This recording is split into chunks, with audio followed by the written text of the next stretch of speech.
Hello guys, welcome to my channel. Today in this video I'm going to show you how to fix an error, that is VC runtime 140_1.dll or MSVCP140.dll was not found.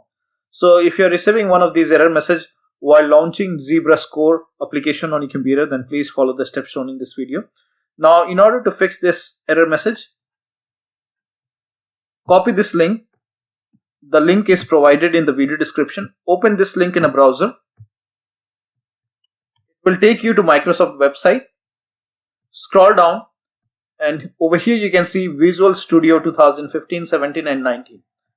So over here you can see x86 version and here you can see x64. So you have to go ahead and install both x86 and x64 version. So download both the file x86 and x64, and once the file is downloaded, run both the exe file. Click on repair or install. Click on yes to allow and run the second file as well. Click on repair or install. Click on yes to allow.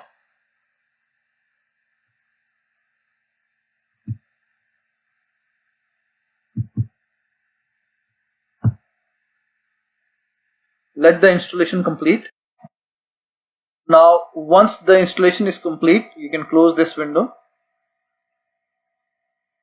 and if you see the restart option, click on restart, or you can go ahead and go to the start menu and then click on the power icon and then click on restart, and after the restart you can go ahead and try to launch the application and that error should go away. So that'll be all. Thank you so much for your time, and please like this video and subscribe to my channel.